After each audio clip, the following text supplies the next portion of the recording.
Sorry guys, मुझे नहीं पता था कि तुम लोगों में ऐसा कुछ रिचुअल होता है। हाँ, प्रे तो करना चाहिए। हम हमेशा खाने से पहले अल्लाह ताला से प्रे करते हैं। यस, रिचुअल नहीं स्पिरिचुअल। हम ही पहले भगवान को भोग ऑफर करते हैं और उसके बाद प्रे करके खाते हैं। लेकिन तुम्हारा भगवान यहाँ आके कैसे खा सकता है? जैसे वो तुम्हारी दुआ कानों से सुन सकता है, वो वैसे ही यहाँ पर आके खा भी सकता है। भगवान का फॉर्म पर्सनल है। अगर वो कानों से सुन सकते हैं तो मुंह से आके खा भी सकते हैं। उनके कान और मुंह दोनों है। शालिनी, तुम प्रे नहीं करती खाना खाने से पहले? नहीं, लेकिन मेरे चाचा ने एक बार कहा था कि हमको वो गॉड ऑफ फूड को और फार्मर्स को थैंक यू बोलना चाहिए। You mean Annapurna Devi? What? God of food. Yes, हमें उन्हें थैंक करना चाहिए और साथ में फार्मर्स को भी। But I believe in watering the roots. देखो, हम हमेशा क्रिएशन को तो अप्रिशिएट करते ही हैं, लेकिन हम क्रिएटर को ना अप्रिशिएट करना भूल जाते हैं। अभी सोचो, पानी ना हो, हवा ना हो, उपजाऊ मिट्टी या धरती माँ ना हो, तो फार्मर क्या कर लेगा? So I believe that we should be thanking the Creator, the Lord, who is providing us with all the basic necessities. Point. अब तुम किस किस को थैंक करेगा? वैसे भी तुम्हारे 33 करोड़ तो देवी देवता है। बताओ, किस किस को थैंक करेगा तुम? और शांति, तुम बताओ, तुम किस गॉड को मानता है? मैं ऐसे किसी गॉड को नहीं मानती, लेकिन I think Shiva is a big God. See, I am very sorry, but आपने अपने वो बड़े भगवान का स्टोरी तो सुना होगा ना, जहाँ वो अपनी मरी हुई वाइफ को शोल्डर पर लेकर पूरे इंडिया का चक्कर लगा रहा है। अब तुम मुझे बताओ, जो गॉड अपनी वाइफ के मरने पे ऐसे कॉमन मैन की तरह रोता है, वो गॉड हो सकता है क्या? अच्छा, may be, I don't know much about this story, but he is very famous and north में तो राम जी भी बहुत फेमस है ना। उनका स्टोरी तो तुमको पता होगा ना, सबको पता है। उनकी वाइफ को रावण ले गया था। हाँ, पता है। अब तुम मुझे बताओ, वो गॉड है? वो अपनी वाइफ को भी अकेला नहीं बचा के ला सकता। उसको अपनी वाइफ को बचाने के लिए भी वानर सेना की हेल्प चाहिए, और उस वानरों को भी तुम पूछता है। I am sorry. और गीता, तुम कृष्ण को मानती हो, और वो तो हर लड़की के साथ रासलीला करते रहते थे। ऐसा कैसा कैरेक्टर है गॉड का जिसे हर लड़की से प्यार हो जाता है? और वो खुद डर के अपना जन्मस्थान छोड़कर चले गए थे। गॉड को कभी डर लगता है क्या? और जिसे खुद डर लग रहा है, वो तुम लोगों की हेल्प कैसे करेगा? शिट यार, this is so complicated and confusing. It is confusing because you are following the wrong path. It is very beautiful and sacred. I will show you the right path. Enough, Asifa. I know what you're trying to do. And Shalini, कुछ भी confusing नहीं है। You know what the problem is कि तुझे पता ही नहीं है, क्योंकि तूने आज तक शास्त्र ही नहीं पढ़े हैं। तो पता कैसे चलेगा कि क्या सही है और क्या गलत? जन्म कर्म च मे दिव्यम एवं योवेति तत्वतः त्यक्त्वा देहम पुनर्जन्म नैति मामेति सो अर्जुन। भगवान की लीलाओं को समझना इतना आसान नहीं है। उसके लिए शास्त्रों का अध्ययन करना पड़ता है, और वो भी एक प्रामाणिक गुरु के अंडर रह के उनकी शरण लेके। अब अगर तुमने शास्त्र पढ़े होते तो तुमको ये पता होता कि शिव जी ने जो इमोशंस उसमें दिखाए थे वो शोक नहीं, विरह था। विरह विरह दोनों सेम नहीं होते क्या? Let's start from the basics. शोक इज मटेरियल एंड विरह इज स्पिरिचुअल। शोक ना दुख की अनुभूति कराता है, whereas जो विरह है उसमें जो सेपरेशन की फीलिंग होती है ना, वो सुख का अनुभव कराती है। भगवान भगवत गीता में ना शोक करने वाले व्यक्ति को मूर्ख बताते हैं। गतासुन अगतासुंश्च नानु शोचंति Pandita. A wise man never laments for the living nor for the dead. Bhagavad Gita chapter 2 text 11। अपनों की मौत पे आंसू बहाना शोक है, लेकिन वहीं रामायण देखते देखते जो आंसू निकले ना, वो विरह है। विरह, और ऐसे विरह से हमारा भगवान के प्रति प्रेम बढ़ता है। तो जिस तरह से शिव जी ने विरह को दिखाया था, उसी तरह राम जी भी सीता मैया के जाने के बाद विरह में भटकते हुए रो रहे थे। और यही नहीं, सीता देवी इतनी प्योर है ना कि उन्हें राम जी के अलावा कोई टच भी नहीं कर सकता था। रावण जिनको लेके गया था वो छाया सीता देवी थी। असली सीता देवी तो अग्नि में समा गई थी, और वो अग्नि परीक्षा के वक्त बाहर आई थी।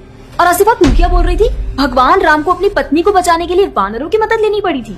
I mean, God is all powerful, right? हाँ, I mean, वो अकेले भी तो मार सकते थे ना। यार शालिनी, अगर तूने कभी रामायण पढ़ी होती तो तुझे पता होता, जब खर और दूषण आए थे अपने 15,000 ऐसे दानवों के साथ जो इंसान को खा जाते थे, उन सब के साथ राम जी ने अकेले बिना किसी की हेल्प के उन सबके चिथड़े उड़ा दिए थे।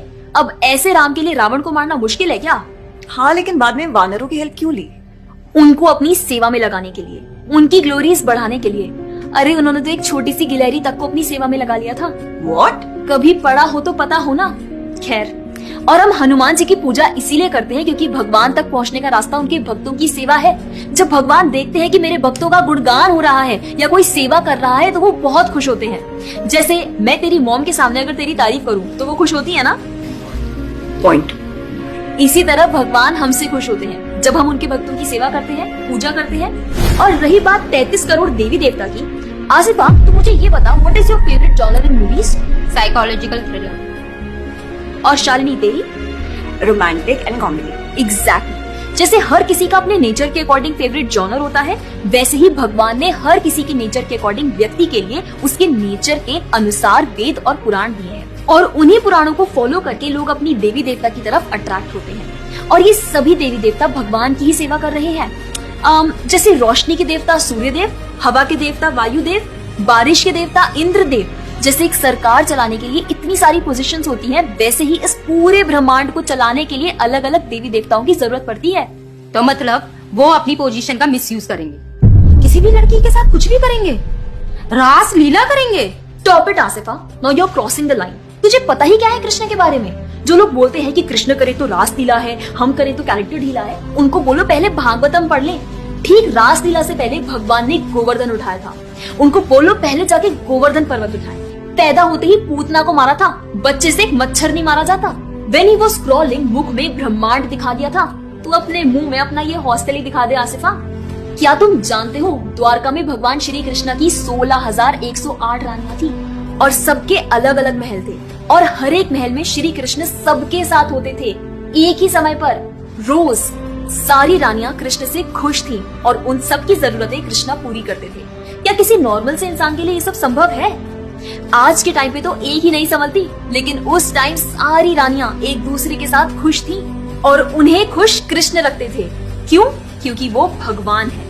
और रही बात ब्रज की गोपियों के साथ रास लीला करने की, तो इतना जान लो कि रास लीला के टाइम पर करोड़ों गोपियां थी और कृष्ण पूरे टाइम हर एक गोपी के साथ मौजूद थे और उनके साथ डांस कर रहे थे एक टाइम पे करोड़ों गोपियों के साथ। ये सब बहुत डीप लीला है और ये सब तभी पता चलेगी जब साधुओं के संग में रह के शास्त्रों को पढ़ा जाएगा। हवा में तीर चलाने से या सुनी सुनाई बातों पर यकीन करने से कुछ नहीं होने वाला। और रही बात अपने भक्तों को बचाने की, तो भगवान ने तो अपने भक्त परीक्षित महाराज को गर्भ में बचाया।